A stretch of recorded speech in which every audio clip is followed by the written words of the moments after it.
इस वक्त की सबसे बड़ी खबर आपको सुनाते जाए। मैं आपको बता दूं कि उमर अब्दुल्ला ने साफ तौर पर निशाना साधा है इंजीनियर रशीद पर, और इंजीनियर रशीद भी किसी भी हक में पीछे नहीं रहे और इंजीनियर रशीद ने उमर अब्दुल्ला को मुंह तोड़ जवाब भी दिया है। सबसे पहले मैं आपको बता दूं कि उमर अब्दुल्ला ने लोगों से खिताब करते हुए, मीडिया से खिताब करते हुए ये कहा है कि 370 जब हटाया जा रहा था तो इंजीनियर रशीद को उस वक्त पता था, और इंजीनियर रशीद को 2018 में जो है इस बात का इल्म था कि 370 जो है वो हटाया जा रहा है। और इसी बात को मद्देनजर रखते हुए साफ तौर पर मैं आपको बता दूं कि 2018 को इंजीनियर रशीद जो है वो होम मिनिस्टर से मिले थे, उमर अब्दुल्ला का दावा है। मगर इंजीनियर रशीद ने अपनी चुप्पी नहीं जो है खोली, और इसी के साथ साथ हमें नहीं बताया। अगर इंजीनियर रशीद 2018 में अपनी जुबान खोलते तो कहीं ना कहीं जो है बाकायदा तौर पर वो मसला हम तभी हल कर सकते थे और 370 जो है वो हटता नहीं। फिलहाल के तौर पर मैं आपको क्लियर करना चाहूंगा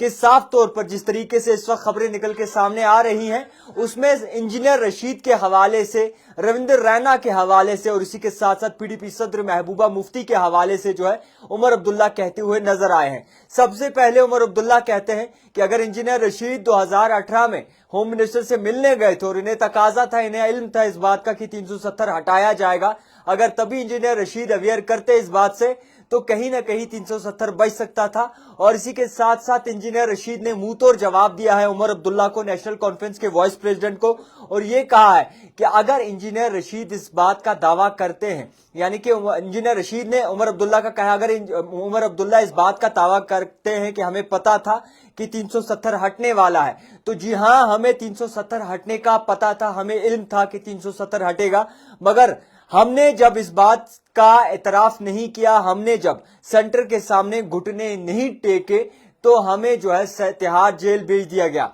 और इसी के साथ साथ उन्होंने सैक्रिफाइस किया, उन्हें एसकेआईसीसी में रखा गया जिसमें 3 करोड़ रुपए जो है एसकेआईसीसी में खर्चे हुए, यानी कि हाउस अरेस्ट उमर अब्दुल्ला को रखा गया। और इंजीनियर रशीद ने जब कोई भी बात सेंटर की नहीं मानी तो उन्हें सेंटर यानी कि तिहाड़ जेल जो है वो भेज दिया गया। इसी के साथ साथ उमर अब्दुल्ला पे भी निशाना साधा है। उमर अब्दुल्ला ने साफ तौर पर यह भी कहा है कि कहीं ना कहीं जिस तरीके से सियासत चल रही है, रविंद्र रैना ख्वाब देख रहे हैं सीएम बनने के, और रविंद्र रैना शायद ये चीज भूल रहे हैं कि लोग उन्हें बिल्कुल, बीजेपी को बिल्कुल पसंद नहीं करते, और रविंद्र रैना को चाहिए कि वो अपनी सीट पर बाकायदा तौर पर गौर फिक्र करे। ऐसा ना हो कि उनकी सीट जो है वो हारने के कगार पे है, उनकी सीट हाथों से निकल जाए। और मैं आपको ये भी क्लियर करना चाहूंगा कि इंजीनियर रशीद हो, उमर अब्दुल्ला ने ये निशाना महबूबा मुफ्ती पे भी साथ दिया है कि उस वक्त 2014 में हमें ये बताकर जो है बाकायदा तौर पर कहा गया था कि हम, पीडीपी ने कहा था कि हम जो है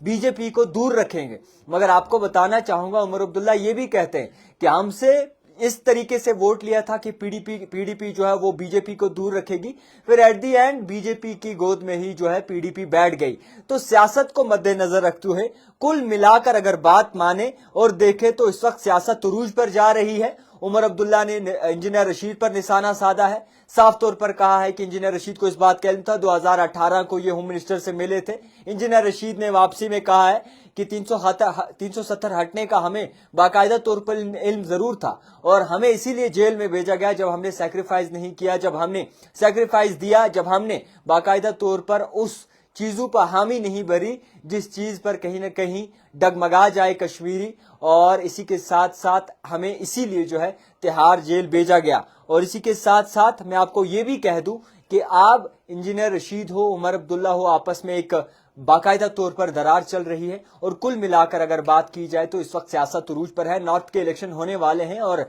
इसी के साथ साथ मुख्तलिफ खबरें भी निकल के सामने आ रही हैं। फिलहाल के तौर पर इंजीनियर रशीद को 370 का इल्म था, 2018 में उन्हें पता चल गया था कि 370 हटने वाला है। इंजीनियर रशीद के मुतालबा ये है कि उन्हें इस बात का अंदाजा था, मगर उन्होंने कभी भी हामी नहीं भरी, सेंटर के साथ हाथ नहीं मिलाया, इसीलिए उन्हें तिहाड़ भेजा गया। और उमर अब्दुल्ला को जो है इसीलिए एसकेआईसीसी में रखा गया जहां पर वो अपनी लग्जरियस लाइफ जो है वो बाकायदा तौर पर जी रहे थे। तो फिलहाल क्या सच है क्या झूठ है, किसने कश्मीर का सौदा किया, आने वाला वक्त बताएगा। देखते रहिए द टाइपराइटर जावेद खान के साथ।